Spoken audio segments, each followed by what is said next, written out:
Hello, my dear friends, welcome back. Today is the day where I'm answering your requests and reading your stories. This one was coming probably a long time, but it's probably the first time that it was addressed to me directly. So I have a gentleman who reached out and who is heavily concerned about alcohol being part of Ukrainian or Russian culture, Slavic culture in general. And he found himself in a situation that is very heartbreaking. And that's why he reached out for advice for himself, but also for, in general, to understand that maybe he was missing some clues, maybe there is something that he was not aware of regarding to cultural differences. And to to answer that question in a quick manner, is heavy drinking, what did he write, is this heavy drinking a Russian thing or Slavic thing? I would not say that this is part of our culture for normal everyday people, right? Especially not for people of active age, people who live in prosperous places, people who study, go to work. I know there is a big stigma about Russia, Ukraine, that everybody is an alcoholic over there, but I grew up in Kiev, Ukraine. For those of you who may not know, it never appeared to me that is an acceptable thing of our culture. Judging from my perspective, living in a big city, in dynamic city, when everybody is trying to make their ends meet and go to work and take care of their kids, now where I saw the more of influence of alcohol and kind of being on the low, there were people who usually did the very low paid work. In Ukraine, it's things like maintenance, plumbing, people who clean. I think that they definitely have is part of their thing. They would work just to have enough to buy a bottle of vodka. That's what I remember from my childhood. But other than that, I have not been around. Now, of course, there are people that have alcoholism and habitual alcoholics, like genetically, all of this. I think but there is no difference that in any other culture. There is no difference. I live in the United States. I can go knock on 10 houses, ask them questions, and probably 3 or 4 of them will say, yeah, we have an alcoholic people, mother, grandpa, uncle, aunt, something like that. So I would not say that it's an acceptable and normal heavy drinker. I've honestly have not ever been around it. Exception is the holidays. So if you only meet somebody at holiday time, you might think, oh my god, they're alcoholics. But holidays is our official time. New Year's Eve, people would get drunk as you wouldn't believe it. It's a custom. I particularly do not find it that fun or exciting, but a lot of people kind of think that, if I don't get wasted on New Year's, what am I doing with my life? So it's kind of a birthday, New Year's, 8th of March, just maybe like a couple times a year. Yes, we have people that would always have a big table, lots of food and lots of drinks, even here in US. So I saw that you mentioned there, I'm just gonna call you John just for the sake of it, just so you have a name. You mentioned that in your community where you are at in Carolina, one of the Carolinas, you are, when you invited to the parties, they, oh boy, you say, oh boy, they drink heavily. Yeah. For most, it's just a celebration. Once again, it happens. You know, I one time I had a circumstance when I was invited to a party and somebody else was mixing the drinks, and it took me a while to understand how much alcohol I just consumed, because somebody was making actually I know who that was. Somebody was making a screwdriver, and an amount of vodka was there. It was way beyond normal amount, and that almost cost me a driver's license.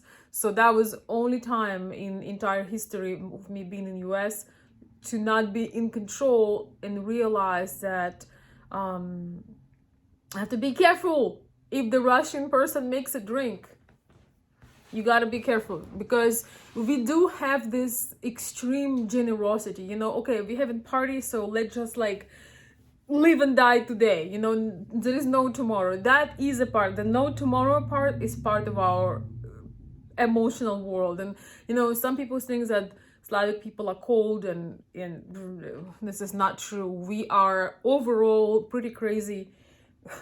We are pretty crazy people in terms of when it's fun, when it's time to have fun. Nobody's measuring, you know, oh, I'm just gonna have, no, there is no measures. So yes, if you only met somebody at a party, do not judge. Do not judge. And if you're drinking at the party, do not make your own drink. Make your own drink. I was lucky that you know, nothing but happened. Everything was fine. That's a whole story of its own. But just be in control, because people get carried away. Now, I'm looking down because I have your email here. Now, the most important part is that John is asking me, you know, what is my opinion on his personal circumstance. And he says, I'm an American man who's married to a Russian lady. She brought her son here with her previous marriage, and he's now, wait, no, don't go. He's now grown and living on his own. We have one daughter together who is now 2 years old. My wife is drinking heavily, and it is driving me crazy. It seems almost every day when I come home from work, she is drunk and it's very frustrating to deal with her. I space out. I have to repeat myself several times. I can't understand her. I voice my concern over this, and usually she will ignore or not say anything. But sometimes I can get her to talk, and usually it is everyone else's fault, according to her, usually mine. She will bring up something from the week before, like me getting angry, usually at her being drunk. She sometimes promises me that she will stop, and then she goes and does it again. She stays home with our daughter, and I support us with my job. We have no debt, and our house is paid off, and we are doing well. And we are doing well. I have a well-paying job. So, all right.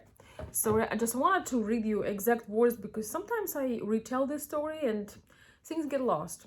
So basically, he's asking me, you know, what could I make sense of this situation? What his option would be? What's my personal opinion on this situation? So I'll start with, it's gonna be my very personal opinion on this. I'm not a drug or alcohol addiction recovery specialist of any, you know, size, shape, or form. So I'm just gonna tell you my opinion on this, since you have asked. So being in this situation is definitely heartbreaking, and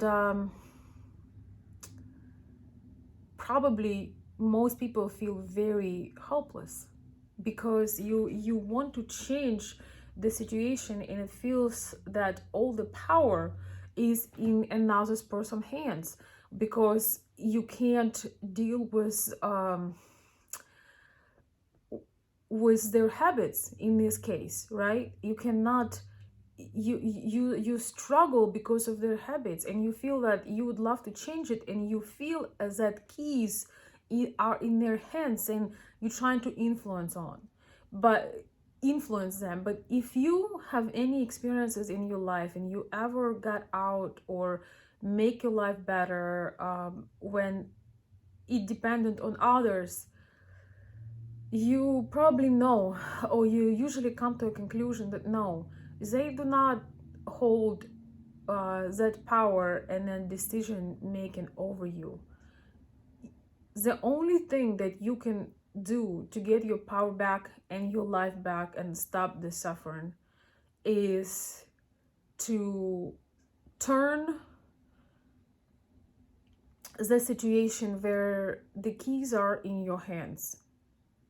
Or I would even say to realize that keys are still in your hands. You know, keys of that vehicle called your life and your peace are still in your hands. You cannot influence or do something that the other person don't. And a lot of us, you know, who have lived through certain experiences, we were hoping that somebody will see the sense in our opinion. Somebody will see that that would be better for the family. Someone would understand that one person cannot make everything happen.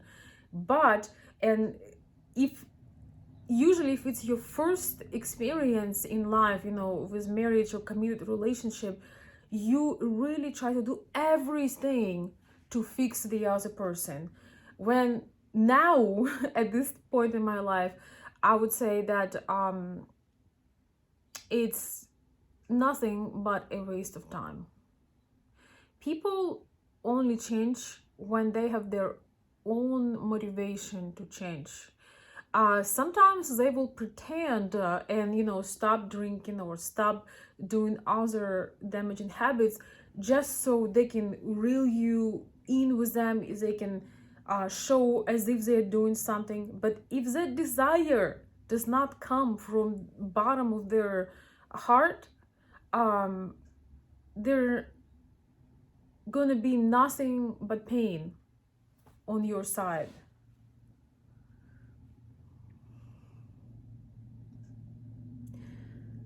Unfortunately, we do not have as much power over other people as we think we do, and especially when it comes to addiction.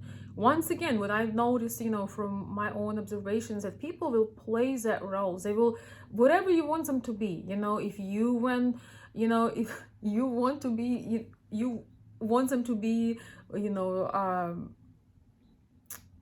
appear differently in whatever size, shape, or form. They will do it for a short time just to show it to you. You know, they would stop drinking, stop smoking, you know, stop doing other things. But once again, it's only done to put on a show, because the person who realizes that they causing chaos, that they damaging their family, that they are hurting the people that loves them the most, they would be the one raising their hand and saying, you know, could you help me? Could you sign me for this class? Could you find me a doctor? I want to stop it and I cannot. I do understand that there are serious causes for alcohol addiction, and these people need help, but they can only be helped when they want to be helped. I've dealt, you know, with things that were not exactly this situations that you're describing, and I've learned the hard way that you cannot you know, like inject your desire and your life vision and your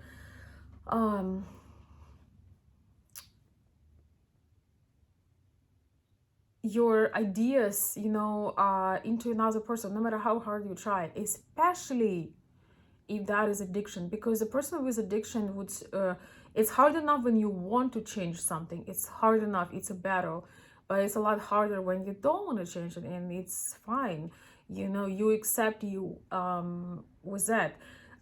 So I do not actually have an advice that would say, oh, you know, well, with Ukrainian woman you should do it this way, or with Slavic woman you should you know, pull the trigger and, you know, tell you this, and you should you know, bite the bullet and do, and you gonna be the person who will fix it for her. You can, in any case, with any nationality and culture, you can be the only person that can fix it for yourself. This is my very strong conviction. That's why I'm saying this. I am very subjective at this, but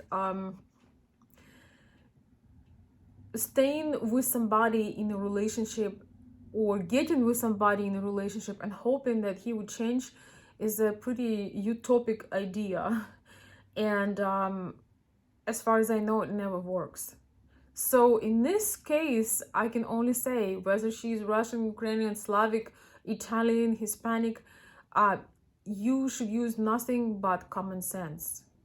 If you gave the warnings, if you express your dissatisfaction, if you shared, your pain, and made it clear that this is not the lifestyle you want to have, and it still continues, you know what you need to do. That is the only way. If the person tells you sometimes that, oh, I'll change, I'll stop it, but there is no follow-up, there is no doctor's appointments, there is no plan, this is nothing but a manipulation. This is nothing but blah, blah, blah. The person that is realizing that they are about to lose their family, which is one of the most painful things, especially if you still have feelings for each other and you don't want that to. It's different when your relationship is dead and you just playing the roles, but when you still have a lot to live for, and you have a child to raise, and most importantly, you want to be with that person, they mean something to you. And yeah, if that's not a reason for them to change, I don't know what will be. Now, I am not recommending to just blindly follow and do something reckless and confrontation. I think that it would be a great idea to actually look into everything and make a plan, and probably consult with somebody who can reassure you, or just support you on this journey.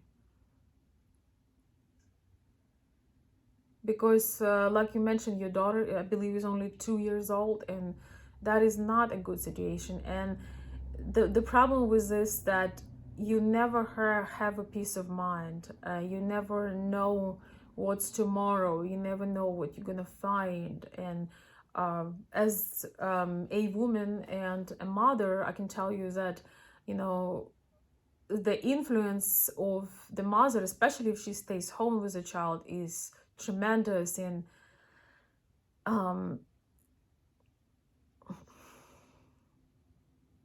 that's some damage that may not ever be undone. You don't know what's going on when you're not home in a situation like that. So once again, I don't know, we didn't really talk in person, so I don't know everything and all the details. I don't know her side of the story, but the only thing that I could really recommend is to consult with people who you can come and see, and make a plan. If you want to do one last ultimatum, it could be a good idea. I do not know her personally, so sometimes, I feel that sometimes a serious ultimatum with a deadline can wake the person up from their dream, from their denial.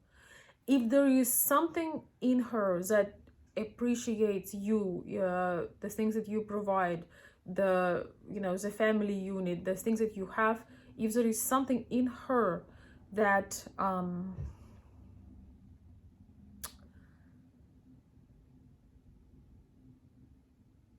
still